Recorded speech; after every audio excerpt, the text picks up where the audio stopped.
I'm Abiola Jackson. This is the Entertainment News and Celebrity Gossip TV for Friday, April the 25th. In Entertainment News, we have some Chris Brown news. We haven't heard from him in quite a while. Well, now he's reappearing in the news. Shout out to Hot New Hip Hop for this entertainment news story.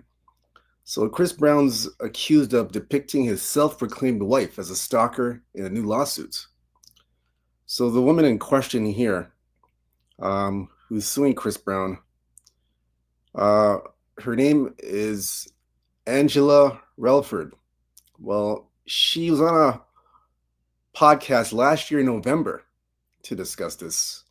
So we're going to let you hear the audio podcast last November. She was on the Power Hour.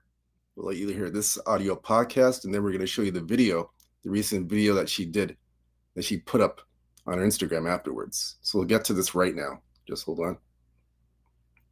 This is Angela Relford speaking on this. She's filing a lawsuit against Chris Brown. So listen up here. I'll have the audio here. One of the most famous singers in the world, and that's Chris Brown. She's here to tell her side of the story, and we're going to get to the bottom of it. All right, ladies and gentlemen, please welcome Angela. Angela, how are you?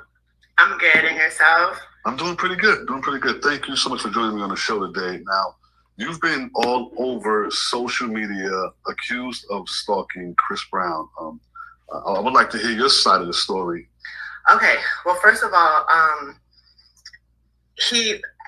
so first of all, he's been in the game for 20 years, right? And he's got hundreds of shows. I started going to shows like 2021, from 2017 to now 2024. Out of all those years, how many years is that? What, 9 years? I don't know the math, whatever. I only went to 7 shows, 7 events. So I don't know how that makes me a stalker, but there's a underlying like community. We call it Toxic Team Breezy. We got Team Breezy and Toxic Team Breezy. And those people have been after me for like 2 years since the Discord. Like they would block me, make fun of me, like when we would do stuff, do poetry and stuff like that. They always was like trying to make me out to be a stalker or something that I wasn't. So when I finally had my meet and greet picture, that was their time. And I had a moment where, I had that video where I was kind of drunk and upset from what happened at an event. And so they just chopped it and screwed it and edited it, make it look crazy. They that's like a 30-minute video that they chopped down to like 30 seconds. And what else happened? Yeah, they talk about like everybody he does pictures with, they talk about them. So it's really just jealousy and envy, and they all teamed up and they all like tagged him. These are the same people that when I go to events, they're recording me, they're trying to fight me. So it's all just like a underground thing to like destroy me, because I never kissed up to the pseudo celebrities, the ones who have like the moms following them and the most followers, like the Team Breezy fan clubs. And because I didn't like fall in line, that's what they did to me, because all of it is live. So there's no stalking going on at all? Nah. How is that stalking? I mean, I go to events. Right. So now, it was an incident where you ended up at his house. Can you talk about that? I was never at his house. The only thing that's going around, they're saying that the open house that I think his neighbor was selling a house, I think like a year ago, 2 years ago, when I lived in Encino. I lived in Northridge. I lived in that area, the San Fernando Valley. And like I said before, I was doing like Lyft and Uber and stuff like that. So I was always around. That's my area. He doesn't stay like in like what you would think he'll be at. Like his next door neighbor, the person who had the open house, they were a car rental company. You know what I'm saying? So he lived amongst like regular people, doctors and lawyers. It wasn't like that. So when it was an open house, I was just interested to go see. First of all, it's a multi-million-dollar house. I've never been into one. People window shop all the time. It's not a crime. And the fact that it was next to his house, it wasn't nothing that made me, oh no, I'm definitely not going to go. I was like, shoot, I'm definitely going to go. Especially being a fan, this is an opportunity, I'm going to go. I called the lady. She said it's open to the public. Like, I did nothing wrong. Like, I did nothing illegal. I didn't go then when I went up to there. I didn't go and jump his fence or do nothing crazy. So what I don't understand is why I'm getting all this slack for going to an open house, a legal open house, and going to events, concerts and events. I don't understand. Right. Now, talk about. Now I've heard. I haven't followed much of it. I've just only seen what I've seen on social media. There were threats made about his dances or whatever the case is.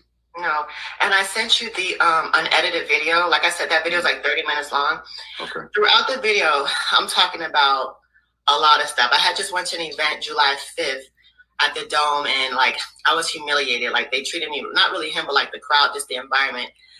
And then, I was just talking. I never threatened Chris, and I never threatened his dancers. I was talking about the scenario, like literally, it's just like this. If I said, I was walking down the street, I was walking with my dog, and I killed a bug, and they chopped his foot and said, I was walking down the street and I killed a dog. That's what they did to my video. Anybody who saw my video, I got like 80,000 people who watched the video. They're all like, we're sorry. We're like, we can tell you went through something. We can tell what happened. They said the person who edited the video, they're wrong as hell because they purposely chopped his crew to make it seem like I want to kill him. I want to kill that. Like, let me not even say that. Let me be careful before that's chopped and edited. But that's why I have my recording over here. But I never said that. Like, I really love Chris a lot. I really have a lot of respect for him. Like, he changed my life for the better. And he really was like the only person in my life that ever gave me like encouraging words, like through radios and interviews and things like that. And because of him, like my whole life has changed. Even before this, like I became a stronger person. So I would never threaten his life or his dancers or anything. I was just talking about my experience, how I was embarrassed, how, his dancer, like it was a lot. It was a lot that happened that night. And I'm just upset. I'm kind of drunk. I'm kind of tipsy. You can see like I've been rubbing my eyes. You see like this raccoon eyes from mascara. Like I'm going through it. And for people to just chop and screw it and edit it just because they're jealous of me, they're mad at having meet and greet, they feel like they control Chris and they gatekeep Chris. It's like it was like a smear slander campaign. Yeah. Now, does this make you feel like, what, I'm just not going to go to any more of his concerts? I'm just going to stay away. Do you feel like that? Do you think that would be best? What, sir, that's why I sent you the video. July 5th and July 6th. This is where the video come from. In that video, I'm saying I'm not going back. In the July 5th video, I said, if he has if he has a lemonade stand out my front porch, I'm not going because I'm always going through something at his events. And I proved it. He had 3 events in Atlanta. He had July 5th at the Dome. I went. July 6th at the Dome. I didn't go. And July 7th, he had a pop-up at, for his oracles. Mind you, I flew to 2 pop-ups in LA just in the past year. I wouldn't go down the street. So I already proved myself. July 5th, I went. Then July 6th, it was really July 5th the same night, like 5 o'clock, 6 o'clock in the morning. So technically July 6th. That's when I made the videos. July 6th, he had an event. I didn't go. On July 7th, I didn't go. And it was in Atlanta where I live. So I've already said that. By July 9th, I'm a stalker all online. Wow. So even the video that they chopped and screwed, I'm saying I'm not going to any more events. So I was already done. I was done. I was like, y'all win. I'm done. So why I got to be a stalker all of a sudden? It's like retaliation. Right. I see your point. Now, tell us about you. What is your life like on a daily basis? People get to know who you are as a person. My life on a daily basis. Well, right now, because of all this, I didn't even go back to school this semester because like it happened in July and school was in August. I'm like, I'm not going back. So really, I go to school, but right now I just picked up like a little job I'm just doing on the side just to keep myself busy. But hopefully this all dies down. I mean, it's dying down a little bit. I'm already working on changing my name. Like, I'm changing everything. I'm working on scrubbing the internet. Yeah, because I don't have time for people to try me. People already have when I walk into a room already, I've always already had some type of jealousy or some type of, who does she think she is type of energy. So now I'm like I don't know what they know, what they think they know. And it's unfortunate that what's out is lies. You know what I'm saying? It's lies. Right. So hopefully it's more died down by next semester, and then I'll go back to school and finish my degree and just move on with my life. So basically, this is pretty much nothing. Case closed. There's no stalking. Everything's all good. Yeah, I'm not a stalker. Like, I've never been arrested for stalking. And I wanted to clarify, like, even that mugshot that they had got and they put like in a collage, that mugshot was like from a wrongful arrest. That's why the case was dismissed. I never got probation or anything charged with anything. It's just so unfortunate that they strung all that together. And like I said, the Toxic Team Breezy community, they do that to a lot of people who have meet and greets. Like there was this one girl who was a little overweight. They said that Chris offered to get her a gym membership. There was another girl who had like this born for some type of disability. They said that Chris gave her back her money and said she's just disabled. Like they do this. So why I went viral, I don't know. But what hurts me the most is, you know, that he put it on his page. I've been talking to some people who said they don't think that he did it, that you know, other people run his page, but I don't know. I just wish he would have got to the bottom of it besides before doing that. Right. Now, if he's watching this, if he's listening to this, what would you like to say to him?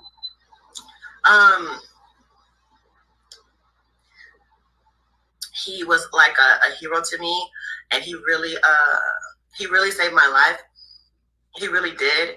And I don't know if he's watching. I don't really have much to say, but just, you know, just thank you for like all the words of wisdom over the years, getting me out of my dark place. You know, I would always have a special place for you, encouraging me to like I've traveled the world, Paris, Canada, Jamaica. I've done things that I never thought that I would do. I'm stronger than I ever thought I would be.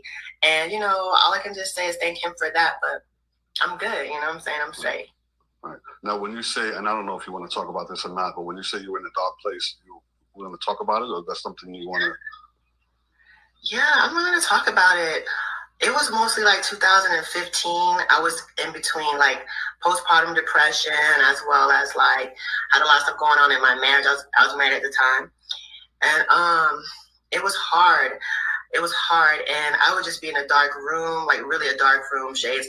Every time I remember, I used to be like, oh, like just groaning like all day. Like, I was so depressed. I used to think about death all the time. Like I would cry, I would pray to God, like I don't want to wake up.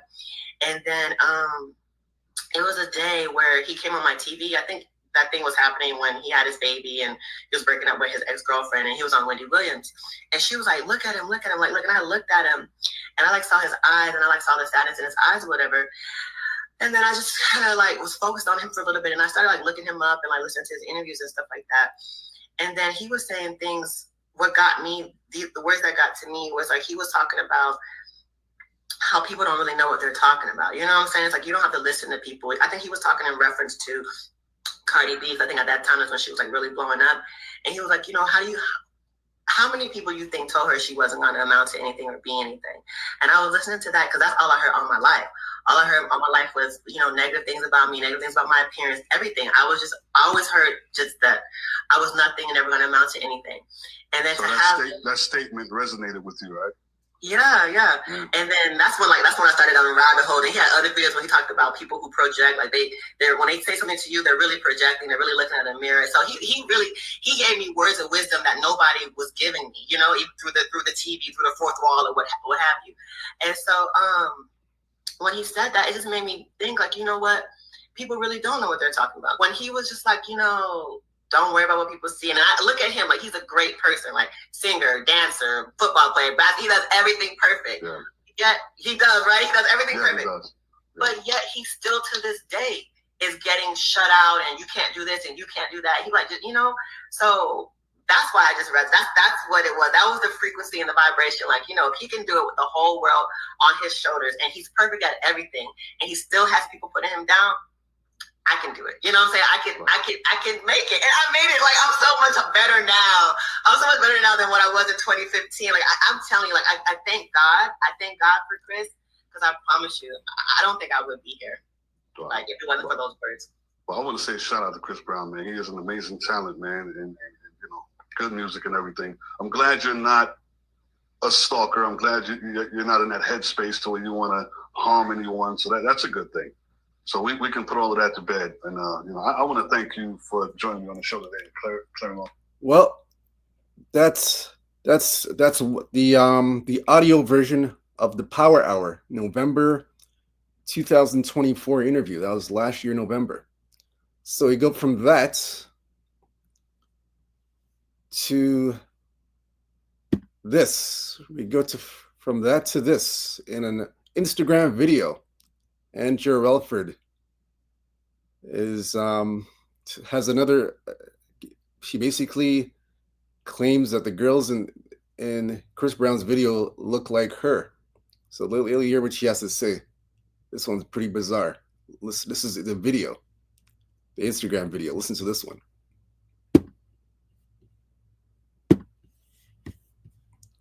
been mad since February.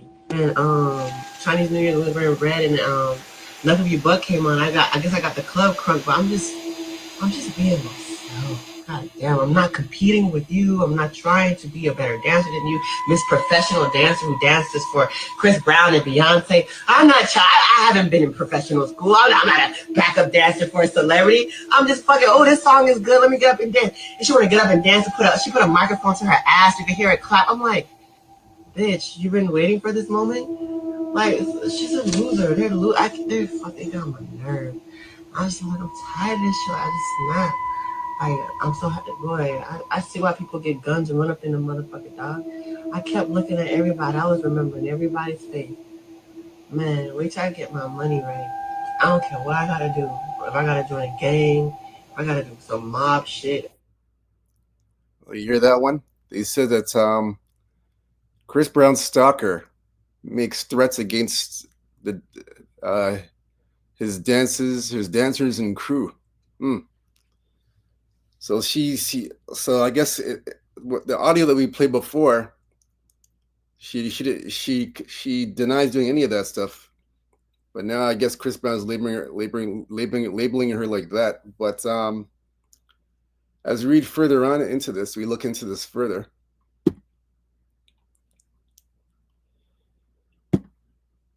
It basically says here, and I think she mentioned it in the audio pod last year. The neighborhood talk, they're saying that the reports that Relaford has decided to take Breezy to court for reposting one of the videos back in 2024. But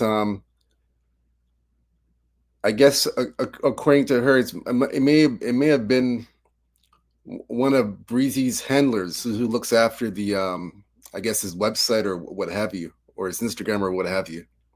I guess he didn't put it up personally himself. It must have been one of the handlers or somebody on his team put it up. She allegedly made threats against his dancers and his crew members. At the time of the reposting of the video, Brown said he wasn't trying to be mean, but called the situation scary. So as a result of the performer's post, Relaford alleges that she experienced public humiliation, harassment, damage to her reputation, and more. So the same thing she said in the audio, the interview that she did November 11th of last year. Again, she filed her lawsuit with a lawyer and is seeking damages. Now, Chris Brown has not yet responded to these allegations as of yet. He has not said anything. So he basically goes on to say Angela Relaford falsely labeling me as a stalker with no basis, no arrest, no police report or restraining order is defamation, according to her. That's what Relaford alleged on her Instagram story last month. Spreading these false claims has damaged my reputation, caused harassment, public humiliation, professional harm. Those responsible will be held accountable through legal action, according to Angela Relaford. So that's it. That's the latest on that situation. We'll see how this one turns out. Again, I guess she's gone through the ringer with your reputation and whatnot, and everything being damaged, according to her. So we'll see what Chris Brown's going to say and how he responds to this. Let's see if she'll be compensated for all these false accusations against her, according to her. If she's going to be compensated for the damage done to her reputation, according to her. We'll see how this is going to play out. This will be very interesting to see what Chris Brown and his team and his lawyers do in regards to this. Again, she had nothing bad to say about Chris Brown, as you know, nothing bad to say about him. Stuff that he did say inspired her and made her become a better person in the audio. So, I mean, it's just defamation of character, according to her, in so many words. So we'll see how this one plays out. Hit the like and subscribe button. More entertainment news, Celebrity Gossip TV. We'll definitely follow this case up and give you an update on what's going on. Again, shout out to Hot New Hip Hop for this entertainment news story. Shout out to Neighborhood Talk for the story on this as well. Until next time, peace and out.